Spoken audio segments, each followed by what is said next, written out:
CBP는 이제 태평염전을 조사를 해보니까 취약성 악용, 속임수, 이동제한, 신분증 압수, 열악한 생활 및 근무 조건, 협박, 위협, 물리적 폭력, 채무 속박, 임금 유보, 과도한 초과 근무 등 국제노동기구의 강제노동 지표를 확인했다라고 이야기를 했습니다. 안녕하세요. 온갖 것들에 대한 통찰을 파는 고양식당입니다. 하이. 충격적인 뉴스가 나왔죠. 네, 한겨레에서 최초로 터뜨린 걸로 봤는데 미국 관세국경보호청에서 태평소금에 대해서 인도 보류 명령을 내렸다라고 합니다. 쉽게 말하면 수입 금지예요. 수입 금지. 태평염전이 천일염 제품 생산 과정에서 강제노동을 사용했음을 합리적으로 보여주는 정보를 바탕으로 태평염전에 대한 인도 보류 명령을 발령했다는 거예요. 강제노동을 사용했다. 강제노동을 사용했다. 그리고 지금부터 즉시 모든 미국 입국 항구의 CBP, 이 관세국경보호청 직원은 한국의 태평염전에서 공급되는 천일염 제품을 억류할 것이다. CBP는 세관, 이민, 국경보안, 농업보호 등을 목적으로 설립된 미국의 기관이고요. 이제 태평염전을 조사를 해보니까 이 취약성 악용, 속임수, 이동제한, 신분증 압수, 열악한 생활 및 근무 조건, 협박, 위협, 물리적 폭력, 채무 속박, 임금 유보, 과도한 초과 근무 등 국제노동기구의 강제노동 지표를 확인했다라고 이야기를 했습니다.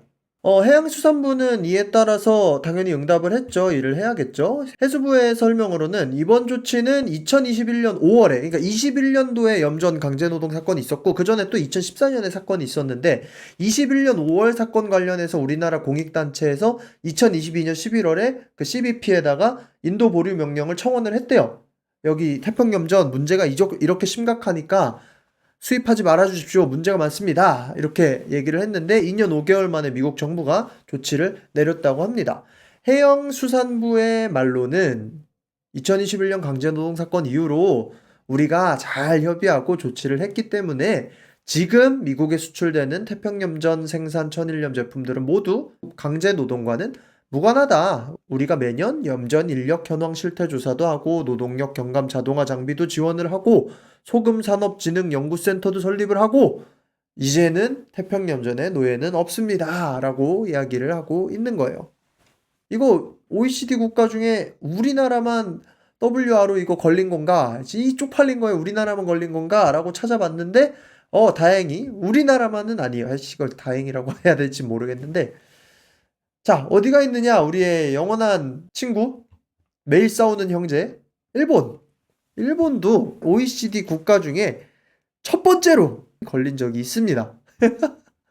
아이씨, 이걸 좋아해야 될지 말아야 될지 모르겠어. 근데 언제 걸렸냐면 일본은 1994년에 걸렸어요. 1994년에.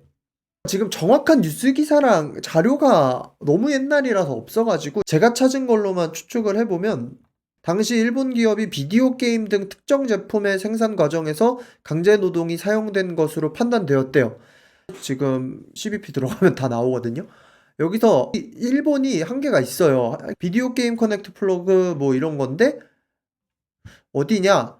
후추 프리즌이랑 유니온 고교라는 곳인데 찾아보니까 후추 프리즌은 일본에서 제일 악명 높은 교도소이고 아마 교도소 작업 상품이었나 봐요. 그리고 유니온 코교도 일본에서 그런 뭐 공업 만드는 그런 회사인데 뭐 이게 자세하게 나오지를 않아. 이게 왜 그랬는지를. 1994년에 일본도 블랙 기업의 원조잖아요. 사실 일본이 이런 노동 착취하고 이런 거 일본도 못지 않단 말이야. 그래서 아마 그때 걸렸었던 것 같아요. 근데 언제다? 1994년이다. 30년 전이다. 30년 전. 일본은 그 이후로 사안이 없었고 그 다음으론 우리나라다. 물론 중국은 되게 많이 걸려 있습니다. 중국은 되게 많아요. 중국은 36개나 돼요. 근데 뭔가 중국은 그럴 수 있을 것 같잖아. 원래 공산주의고 뭐 사회주의니까 그럴 수 있을 것 같은데 중국은 최근에 걸린 게 2024년이에요. 작년에 걸린 게 죄수노동을 이용해서 제조된 작업용 장갑이래요. 그러니까 미국이 이 죄수노동 제품에 대해서는 받지를 않는 것 같아. 죄수노동을 통해서 만들어진 거는 시장 가치보다 훨씬 낮기 때문에 미국 근로자와 법을 준수하는 기업에도 피해를 줄 수 있어서 취소했대요. 그러니까 아마 이걸로 유추해 봤을 때 일본의 후츠 프리즌에서 만든 것도 금지된 게 아마 비슷한 맥락이지 않을까라고 추측을 해 보겠습니다.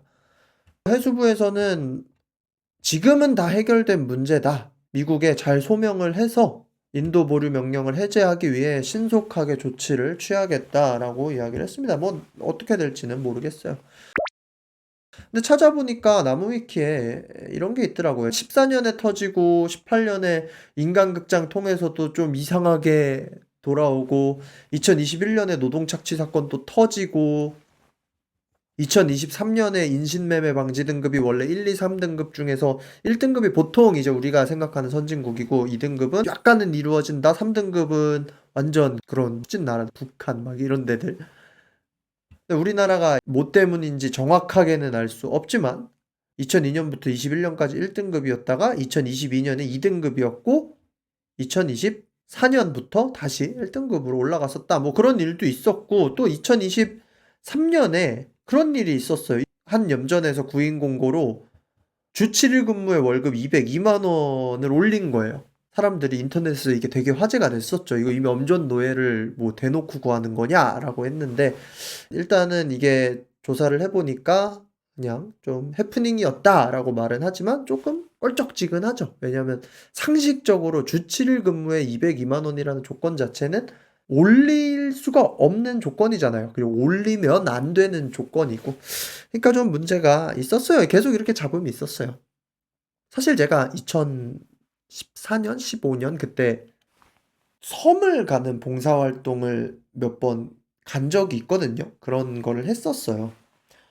근데 뭐 제가 만난 분들이 정확하게 염전 노예다라고 이야기를 할 수는 없어요. 예. 그거는 팩트가 아니니까. 근데 실제로 되게 낙후돼 있고 고립되어 있는 그 염전이나 그런 데 섬을 가면 그런 삼촌들이 계셔요.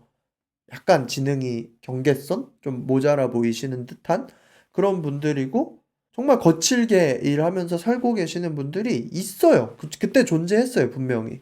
결국에는 이 문제도 우리나라가 너무 빨리 발전했기 때문에 발생하는 문제인 것 같아요. 옛날에 근로기준법도 없을 때, 윤리적으로도 너무 떨어질 때, 그냥 사회적인 약자들에 대한 보호 조치가 전혀 없을 때 데려다가 그냥 넌 오늘부터 춘식이하고 일 시키고 이래 버리던 시절에서 그 시절에서 계속 살아오던 사람들이 제대로 처벌을 받지 못하고 바뀌지 못하고 지지부진하다가 지금 이런 사건까지 온 거죠.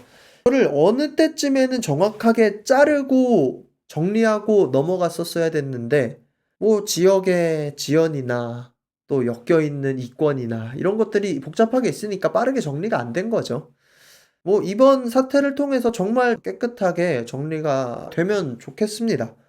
우리나라도 이런 노동법 쪽이 확실히 글로벌 스탠다드에 너무 못 미치는 부분이 많은데 이걸 뿐만이 아니라 그냥 여러 가지 노동법에 대한 부분이 잘 보완이 되기를 바랍니다. 전 천일염을 원래 별로 안 좋아해가지고 잘 안 사 먹고 있었는데 네, 찝찝하네요. 찝찝해요. 잘 해결되기를 바라겠습니다. 지금까지 고요한 식당이었고요. 구독과 좋아요는 영상 제작에 많은 도움이 됩니다. 그러면 빠이.